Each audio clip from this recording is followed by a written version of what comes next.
दरवाजे की घंटी लगातार बज रही थी। सुमित्रा जी आवाज सुनकर किसी तरह बिस्तर से उठी। रात से उन्हें बहुत तेज बुखार था, उनसे उठा नहीं जा रहा था। पर किसी तरह उठकर वो हड़बड़ाते हुए दरवाजे की ओर चली गई कि इतनी सुबह कौन आया होगा, इतनी जल्दी ये तो टहल कर आएंगे नहीं। और फिर उनके पास तो घर की चाबी भी है, तो घंटी क्यों बजाएंगे। यही सोचते हुए सुमित्रा जी ने दरवाजा खोला तो देखा सामने उनके घर में काम करने वाली रमा खड़ी थी। उसे देखकर सुमित्रा जी बोली, आज तुम इतनी जल्दी कैसे आ गई। कहते हुए सुमित्रा जी लड़खड़ा कर नीचे ही गिरने वाली थी कि जल्दी से रमा ने उन्हें पकड़ लिया और बोली, अरे भाभी, आपको तो बहुत तेज बुखार है, आप दरवाजा खोलने के लिए क्यों उठी, घर में साहब नहीं है क्या। तो सुमित्रा जी धीरे से बोली, नहीं, वो टहलने गए हैं। अरे भाभी, जब आपकी तबीयत ठीक नहीं है तो भाई साहब टहलने क्यों गए। रमा ने कहा तो सुमित्रा जी बोली, उनको मैंने बताया नहीं था, नहीं तो वो नहीं जाते। अच्छा ठीक है, आप चलकर आराम करो, घर के काम की चिंता मत करो, मैं शाम सारा काम कर देती हूँ। ठीक है, कहकर सुमित्रा जी बिस्तर पर लेट गईं और रमा से चाय बनाने के लिए बोल दिया। थोड़ी देर बाद रमा चाय ले आई। सुमित्रा जी ने चाय पकड़ते हुए कहा, अरे रमा, तुमने बताया नहीं, आज तुम इतनी जल्दी कैसे आ गई। अरे हाँ भाभी, मैं तो आपको बताना ही भूल गई। वो जो शर्मा साहब है ना, हम उनके यहाँ भी काम करते हैं। उन्होंने आज जल्दी बुलाया था। आज उन्हें अपने घर की सफाई करवाना है। मैंने सोचा पहले हम आपके घर का काम कर लें, फिर वहाँ जाएंगे, नहीं तो आपके काम में देरी हो जाएगी। रमा की बात सुनकर सुमित्रा जी ने पूछा, वो घर की सफाई अभी क्यों करवा रहे हैं, दीपावली में तो अभी कुछ ज्यादा ही टाइम है। अरे नहीं भाभी, वो बात नहीं है।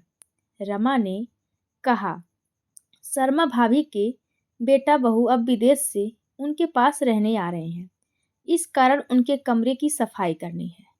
शर्मा भाभी कल बहुत ही ज़्यादा खुश हो रही थीं। हमसे कह रही थीं कि हमारे बेटा बहू हम दोनों का बहुत ध्यान रखते हैं। अब वो लोग हमारे पास ही रहेंगे। हम लोगों की तबीयत ठीक नहीं रहती है अब, इसीलिए वो यहीं पर रहकर अब हमारी सेवा करेंगे। रमा बोली, भाभी, एक बात कहें। हाँ कहो, सुमित्रा जी ने कहा। अब आप लोग भी बहू बेटा को भी यहीं बुला लो, आपकी तबीयत अब ठीक नहीं रहती है। इतना सुनते ही सुमित्रा जी नाराज हो गईं और कहने लगी, तू यहाँ से जा, अपना काम कर, बहुत बोलती है। अरे भाभी, आप नाराज क्यों हो रही हैं, हम तो आपके भले के लिए कह रहे हैं, वरना हमें क्या लेना है। कहते हुए रमा वहां से चली गई। उसके जाते ही सुमित्रा जी सोचने लगी कि मैं तो फालतू में ही उस पर नाराज हो गई। वो सही तो कह रही है, पर क्या हमारा बेटा भी यहाँ हम लोगों के पास हमेशा के लिए आएगा। वो तो जल्दी फोन भी नहीं करता, अपने पापा से नाराज रहता है। उसे अपने पापा की टोका टाकी पसंद नहीं है। वो हम लोगों के पास जल्दी आता भी नहीं, और आता है तो अपने हिस्से की जमीन जायदाद लेने की बात करता है। वो कभी हम लोगों से अपने साथ रखने की बात नहीं करता। उसे हम लोगों से कोई मतलब नहीं है, उसे तो बस हमारा पैसा चाहिए। उसकी पत्नी हर वक्त उसे भड़काती रहती है। फिर भी मैं एक बार उससे बात करूंगी, शायद इतने दिनों में बदल गया हो और अब आने के लिए तैयार हो जाए। सोचते हुए सुमित्रा जी ने अपनी आंखें बंद कर ली। आंख बंद होते ही आंखों के आंसू बाहर छलक पड़े। तभी उनके पति महेश जी कमरे में आए और बोले, अरे सुमित्रा, रमा कह रही है तुम्हें तेज बुखार है, तुमने मुझे बताया क्यों नहीं। उन्होंने घबरा के कहा तो सुमित्रा जी बोली, अरे थोड़ा बुखार है, ठीक हो जाएगा, घबराने की कोई बात नहीं है। आप बहुत जल्दी परेशान हो जाते हैं, इसीलिए मैंने नहीं बताया। दवा ले लूँगी तो बुखार ठीक हो जाएगा। तो महेश जी बोले, ठीक है, मैं तुम्हारे लिए कुछ खाने को लाता हूँ। पहले तुम कुछ खा लो, फिर दवा लेना। बोलते हुए महेश जी कमरे से बाहर निकल गए। वो सोचने लगी, महेश जी से कैसे बात करूं? वो तो बेटे का नाम सुनते ही नाराज हो जाएंगे। पर बात तो मैं करूंगी। यही सोचकर सुमित्रा जी अपने पति के आने का इंतजार करने लगी। थोड़ी देर बाद महेश जी उनका नाश्ता लेकर कमरे में आए। उन्होंने सुमित्रा जी को नाश्ता करवाया और दवा देकर कहा, अब तुम आराम करो, उठना नहीं। रमा से कहकर मैं घर के सारे काम करवा लूंगा, तुम बस आराम करो।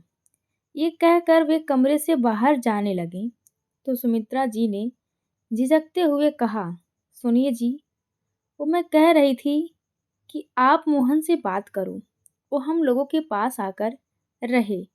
बच्चों के बिना घर कितना सूना लगता है। ये सुनते ही महेश जी गुस्से में बोले, तुम होश में तो हो? मैं उनसे बात करूंगा, उस नालायक से जो बेटे के नाम पर कलंक है। तुम्हें याद नहीं है क्या, या भूल गई? शादी के कुछ दिन बाद झगड़ा करके अपनी पत्नी को लेकर चला गया। उसने एक बार भी हमारे बारे में नहीं सोचा कि हम लोग इस उम्र में अकेले कैसे रहेंगे। मैंने उसे कितना समझाया, पर वो नहीं माना और चला गया। मैंने तो उससे ये भी कहा था कि तुम नौकरी के कारण यहाँ नहीं रह सकते, तो हमें अपने साथ ले चलो। तब उसने क्या जवाब दिया था? क्या तुमने उसका जवाब सुना नहीं था? तुम भूल सकती हो, पर मैं नहीं भूला। उसने कहा था, मैं आप लोगों को अपने साथ नहीं रख सकता, हमारी अपनी जिंदगी है। आप लोगों ने हमें पाल पोस कर कोई एहसान नहीं किया है। ये तो हर माँ बाप अपने बच्चे के लिए करते हैं। इसके बदले हम पूरी जिंदगी आप लोगों का बोझ नहीं उठा सकते हैं। और वो हमारी ममता को रौंद कर चला गया था। उसके बाद में भी उसे कोई पछतावा नहीं हुआ। ना तो कभी वो यहाँ आता है और ना ही ये जानने के लिए फ़ोन करता है कि हम लोग जिंदा भी हैं या मर गए हैं। अगर उसका फ़ोन आता भी है तो सिर्फ ज़मीन और मकान बेचने की बात करता है। और दूसरी तरफ हमारा मुरारी है, जिसे तुमने और तुम्हारे उस नालायक बेटे ने बिना किसी अपराध के घर से निकाल दिया था। वो आज भी हमारे लिए चिंता करता है और फ़ोन करके पूछता है कि हम लोग कैसे हैं। हमें किसी चीज़ की ज़रूरत तो नहीं है, जिसे तुमने कभी अपना बेटा माना ही नहीं, या आज जो तुम अपने बेटे के लिए तड़प रही हो, ये तुम्हारे गुनाहों का दंड है। ये सुनकर सुमित्रा जी तिरमिला उठी और बोली, हाँ हाँ, मैंने मुरारी को घर से निकाल दिया तो मैं क्या करती? तुम अपनी जायदाद को 2 हिस्सों में बांट रहे थे, जिस पर सिर्फ मेरे बेटे का अधिकार है। मैं अपने बेटे का हक किसी गैर को कैसे देने देती?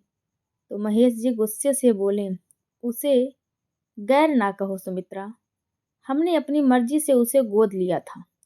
अरे, अब तो भगवान से डरो, तुम यशोदा नहीं बन सकी, तुम सिर्फ सुमित्रा ही रह गई, जिसके लिए तुमने उस निर्दोष मुरारी पर इतने अत्याचार किए। आज वही तुम्हारा सगा बेटा तुमको छोड़कर चला गया। अब तो तुम इस सच को स्वीकार कर लो कि हाँ, वो हम लोगों से प्यार नहीं करता, उसे सिर्फ हमारे पैसे से प्यार है। नहीं, मैं ये नहीं मानूंगी। इसमें मेरे बेटे की गलती नहीं है। तुम ही उसकी तुलना मुरारी से करते रहते थे, उसमें कमियां निकालते रहते थे, बात बात पर उसे नालायक कहते थे। इसीलिए वो हमसे चिढ़ने लगा और अब हमारे साथ नहीं रहना चाहता। तो महेश जी बोले, ठीक है, मैं ही गलत हूँ, उस पर गुस्सा करता हूँ, पर तुम तो उस पर जान लुटाती हो। फिर वो तुम्हें क्यों छोड़कर चला गया? वो तुम्हें भी तो फोन नहीं करता, तुम ही उसे फोन करती रहती हो। क्या मुझे पता नहीं है? अगर तुम्हें ऐसा लगता है कि वो तुम्हारी बात मानकर यहाँ हमारे पास रहने के लिए आ जाएगा, तो तुम बात करके ये भी देख लो। शायद अब तक तुम्हारी आंखों पर जो ममता का पर्दा पड़ा है, वो भी हट जाएगा। इतना कहकर महेश जी गुस्से से बाहर निकल गए। सुमित्रा ने सोच लिया वो अपने बेटे मोहन से बात करेगी। वो उसकी बात जरूर मानेगा क्योंकि वो अपनी माँ से बहुत प्यार करता है। अब तो वो स्वयं पिता बन गया है, इसीलिए अब वो मेरी ममता को अच्छे से समझेगा। यही सोचकर सुमित्रा जी ने मोहन को फोन मिलाया। उनका पूरा शरीर बुखार के कारण दर्द हो रहा था, पर वो अपना दर्द भूल गईं और बेटे से बात करने के लिए उतावली हो गईं। घंटी बजती रही पर फोन उठाया नहीं।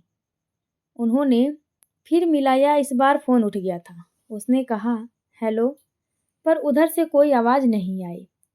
फोन उनके पोते ने नहीं उठाया था और वो अपने पापा को आवाज़ लगा रहा था। पापा, दादी जी का फ़ोन आया है। उधर से मोहन की आवाज़ सुनाई दी। इस बुढ़िया ने फ़ोन क्यों किया है? तो बहू की आवाज़ सुनाई दी। अरे, उस बुढ़िया की ममता जाग गई होगी, इसीलिए उसने तुम्हें याद किया होगा। तो बेटा बोला, मुझे उनकी ममता से कोई मतलब नहीं है।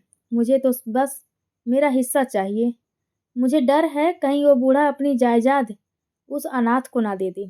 तभी बहू की आवाज़ आई, अरे तुम निश्चिंत रहो, जब तक वो बुढ़िया जिंदा है वो ऐसा होने नहीं देगी। बस उसके सामने झूठे प्यार का नाटक किया करो, फिर देखना सब कुछ हमारा ही होगा। तुम सही कह रही हो, जब हमें सब मिल जाएगा तो इन लोगों से सारे संबंध खत्म कर लूंगा। तभी पोता बोला, पापा फोन तो लीजिए। फोन लेते ही मोहन चौंक गया कि फोन तो ऑन है, माँ ने तो हमारी सारी बातें सुन ली होगी। फिर भी बेशर्मी से बोला, क्या बात है माँ, इस समय क्यों फोन किया? और क्या आपको पता नहीं है मेरे ऑफिस जाने का समय है, फिर भी आपने इस समय फोन किया? अपनी गलती छुपाने के लिए वो अपनी माँ पर ही बरस पड़ा। क्या बात है, जल्दी कहिए, मेरी मीटिंग है। सुमित्रा जी कुछ नहीं बोल पाई, बस धीरे से इतना कहा, कुछ खास बात नहीं है, तुम लोगों का हालचाल पूछने के लिए फोन किया था। इतना कहकर सुमित्रा जी ने फोन काट दिया। उनकी आंखों से आंसू बहने लगे। आज उनका फूट फूट कर रोने का मन कर रहा था, पर वो ऐसा नहीं कर सकती थी। अगर उनके पति सुन लेते तो वो रोने का क्या कारण बताती। बेटे बहू की बातें सुनकर उनका हृदय टूट गया। जिस बेटे के प्यार में अंधी होकर उसने उस मासूम मुरारी पर अत्याचार किया, जिसकी ममता में वो इंसानियत को भी भूल गई, उसी बेटे के मुंह से अपने लिए ऐसे अपमानजनक शब्द सुनकर वो तो स्तब्ध रह गईं और आंखें बंद कर सुमित्रा जी अतीत की गहराइयों में उतरती चली गईं। महेश जी और सुमित्रा जी की शादी को 7 साल हो गए थे, पर अभी तक वो माँ बाप बनने के सुख से वंचित थे। सुमित्रा जी की सास अपने बेटे की दूसरी शादी करवाना चाहती थी, पर उनके पति इसके लिए तैयार नहीं हुए, क्योंकि वो सुमित्रा जी को बहुत प्यार करते थे। इस बात से नाराज होकर सुमित्रा जी की सास गांव चली गईं। सुमित्रा जी बच्चे के लिए तड़प रही थीं। उन्होंने कई डॉक्टरों को दिखाया पर निराश हाथ लगी। तो उन्होंने बच्चा गोद लेने का फैसला किया और अनाथ हालत से एक बच्चे को कानूनी रूप से गोद ले लिया और उसका नाम मुरारी रखा। महेश जी ने अपनी माँ से बच्चे को गोद लेने की बात बताई तो उन्होंने नाराज होकर कहा, मेरा उस बच्चे से कोई रिश्ता नहीं है। पता नहीं उसकी रगों में किसका खून है। मैं कभी भी उसे अपना पोता नहीं मानूंगी और ना कभी शहर तुम लोगों के पास आऊंगी। इस बात के लिए मैं तुम दोनों को कभी माफ नहीं करूंगी। और उसके बाद सुमित्रा जी के सास कभी शहर नहीं आई। समय अपनी रफ्तार से दौड़ता रहा। देखते ही देखते 4 साल बीत गए। अब मुरारी में उन लोगों की जान बस गई थी। उसके बिना दोनों पति पत्नी एक पल भी नहीं रह पाते थे। एक दिन अचानक ही सुमित्रा जी को चक्कर आने लगे और वो बेहोश होकर गिर पड़ी। तो मुरारी ने रोते हुए महेश जी को फ़ोन किया। तो महेश जी तुरंत वहाँ पहुँचे और सुमित्रा जी को लेकर डॉक्टर के पास चले गए। वहाँ डॉक्टर ने चेकअप के बाद बताया कि आपकी पत्नी माँ बनने वाली है। जब ये बात सुमित्रा जी ने सुनी तो उन्हें अपने कानों पर विश्वास ही नहीं हुआ। उसने अपने पति से कहा कि ईश्वर ने हमारी विनती सुन ली, ये सब मुरारी के आने से हुआ है। कहते हुए सुमित्रा जी ने मुरारी को अपनी बाहों में भर लिया। उससे कहने लगी, मुरारी बेटा, बहुत जल्दी तुम्हारे साथ खेलने के लिए तुम्हारा छोटा सा भैया आने वाला है। मुरारी ये बात सुनकर खुशी से उछलकर ताली बजाकर कहने लगा, मेरा छोटा भाई आएगा, मेरा छोटा भाई आएगा। दोनों पति पत्नी मुरारी की खुशी देखकर मुस्कुरा उठे। महेश जी ने ये खुशखबरी अपनी माँ को सुनाई तो ये खुशी की खबर सुनकर वो अपनी सारी नाराजगी भूलकर शहर आ गईं। माँ के आ जाने से दोनों पति पत्नी बहुत खुश हो गए, पर उन लोगों को उनकी एक ही बात दुखी करती कि मुरारी के साथ उनका व्यवहार अच्छा नहीं था। बात बात पर वो मुरारी के साथ दुर्व्यवहार करते।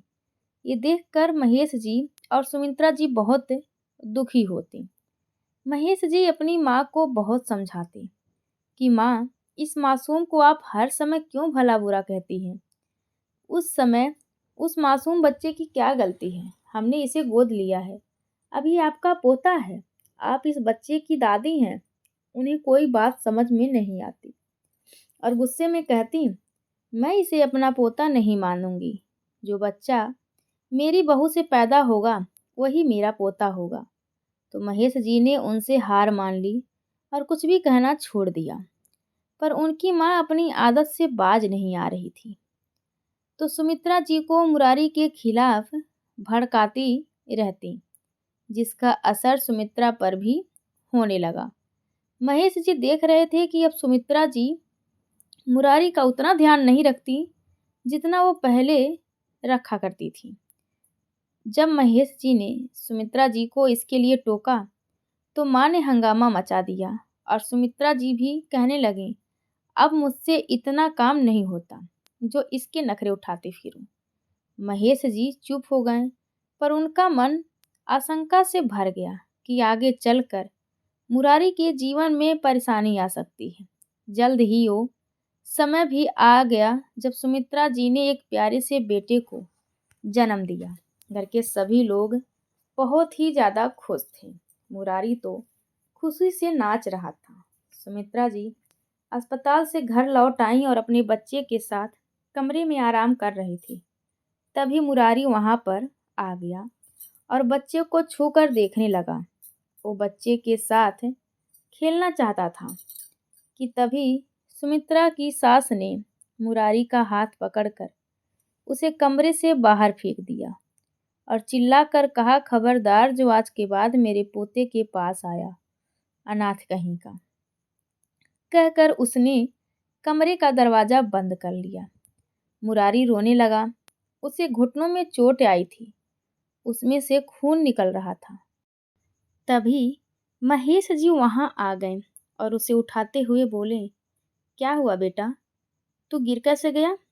तो मुरारी ने रोते हुए बताया, नहीं पापा, मैं गिरा नहीं, मुझे दादी जी ने कमरे से बाहर फेंक दिया और मुझसे कह रही थी कि तुम अनाथ हो, तुझे सड़क से उठाकर लाया गया है। ये अनाथ क्या होता है पापा?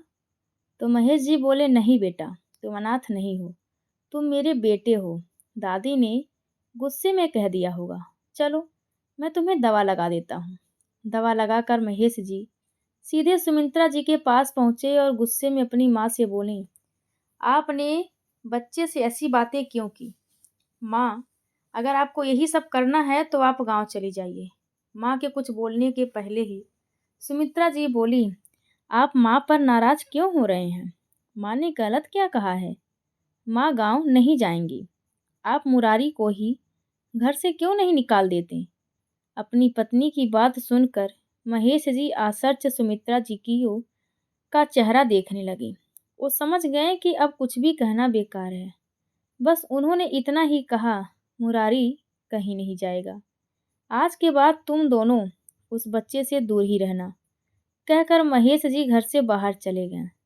धीरे धीरे समय बीतता गया, बच्चे बड़े होने लगे। जहाँ एक और मुरारी पढ़ने लिखने में बहुत ही होशियार था, वहीं दूसरी ओर मोहन को माँ और दादी के प्यार ने बिगाड़ दिया था। धीरे धीरे मोहन बुरी संगत में पड़ गया। एक दिन तो हद हो गई जब मोहन को पुलिस ने जुआ खेलते हुए पकड़ लिया और जेल में डाल दिया। जब महेश जी को इस बात का पता लगा तो उन्होंने कहा, मैं उस नालायक को जेल से नहीं निकालूंगा। पर मुरारी के कहने पर उन्होंने उसे जेल से बाहर तो निकाल लिया, पर सख्त हिदायत दे दी कि अगर ये नहीं सुधरेगा तो वो उसे घर से बाहर निकाल देंगे। ये सुनकर महेश जी की माँ और उनकी पत्नी सुमित्रा जी ने कहा, ये सब मुरारी का सिखाया हुआ है। वो मोहन को घर से निकालकर इस घर पर अपना कब्जा जमाना चाहता है। उस दिन के बाद मोहन में एक नया परिवर्तन हुआ। वो बात बात पर मुरारी से झगड़ने और मारपीट करने लगा। घर का वातावरण और खराब होने लगा। इस बात से महेश जी बहुत ही परेशान रहने लगे। उन्होंने एक फैसला किया कि मुरारी की शादी करके उसे अपनी आधी जायदाद देकर अलग कर देंगे, जिससे वो इस नरक से बाहर निकल सके। पर जब इस बात की जानकारी सुमित्रा जी को हुई तो उन्होंने मुरारी को थप्पड़ मारते हुए कहा, तू तो एहसान फरामोश निकला, जिस थाली में खाया उसी में छेद करने लगा। मुरारी को सुमित्रा जी की बात समझ नहीं आई। उसने पूछा, मैंने क्या किया है माँ? तो सुमित्रा जी चिल्ला उठी और बोली, मुझे माँ मत कहो। तू मेरा बेटा नहीं है, बल्कि तू मेरे बेटे का दुश्मन है। उसके हिस्से की जायदाद तू ले रहा है, पर मैं ऐसा नहीं होने दूंगी। ये सारी प्रॉपर्टी मेरे बेटे की है और उसी की रहेगी। तो मुरारी ने कहा, माँ मुझे कुछ नहीं चाहिए, मैं सच कह रहा हूँ। मुझे सिर्फ आपका प्यार चाहिए और कुछ भी नहीं। तो सुमित्रा जी व्यंग से बोली, तो तू ये घर छोड़कर चला क्यों नहीं जाता? पर तू यहाँ से क्यों जाएगा? तुझे तो इस घर का हिस्सा चाहिए, पर इस घर में तुझे हिस्सा मेरे मरने के बाद ही मिलेगा, मेरे जिंदा रहते नहीं। ऐसी बातें सुनकर मुरारी रोने लगा और बोला, नहीं माँ, ऐसा ना कहिए। मैं ये घर छोड़कर जा रहा हूँ। मैं आज भी आपका बेटा हूँ और हमेशा रहूँगा। आप जब भी मुझे बुलाएंगी मैं आ जाऊँगा। उसने सबको प्रणाम किया और जाने लगा तो महेश जी ने उसे रोककर कहा, तुम इस घर से जा रहे हो मुरारी, पर मेरे दिल में हमेशा रहोगे। जाओ, इस नर्क से निकल जाओ। तुम जहाँ भी रहोगे तुम्हारे पापा तुमसे मिलने आते रहेंगे। तो मुरारी रोते हुए जैसे ही महेश जी के पैर छूने लगा तो महेश जी ने उसे अपने सीने से लगा लिया। कुछ देर महेश जी से लिपटा हुआ खड़ा रहा, फिर उनसे अलग होकर इस घर से हमेशा के लिए चला गया। समय अपनी गति से बढ़ता रहा। मुरारी एक प्राइवेट कंपनी में नौकरी करने लगा और उसी कंपनी में काम करने वाली एक लड़की मानवी के साथ शादी कर ली और अपना घर ले लिया। महेश जी बीच बीच में मुरारी से मिलने जाते रहते। इधर मोहन को भी नौकरी मिल गई, पर उसके दिल में अपने माता पिता के लिए कोई प्यार या सम्मान नहीं था। महेश जी तो ये बात अच्छी तरह समझते थे कि मोहन को सिर्फ पैसों से प्यार है, पर सुमित्रा जी ये बात मानने को तैयार नहीं थी। इसी बीच सुमित्रा जी की सास की मौत हो गई। समय पंख लगाकर उड़ता रहा। मोहन की भी शादी हो गई, पर जिस बेटे के लिए सुमित्रा जी ने मुरारी और महेश जी का इतना दिल दुखाया, वही बेटा अपनी पत्नी के कहने पर यह घर छोड़कर चला गया। उसके जाने के बाद सुमित्रा जी को यही लगता कि उनका मोहन उन्हें मजबूरी में छोड़कर गया है। वो आज भी उन्हें बहुत प्यार करता है, पर उनका ये भ्रम आज उसके बेटे ने तोड़ दिया। सुमित्रा जी अतीत से वर्तमान में लौट आई और सोचने लगी, ये दंड तो मुझे मिलना ही चाहिए, क्योंकि वो अपने मुरारी की यशोदा नहीं बन सकी, पर मुरारी यशोदा का मुरारी बना रहा। अब उनके आंसू सूख गए थे।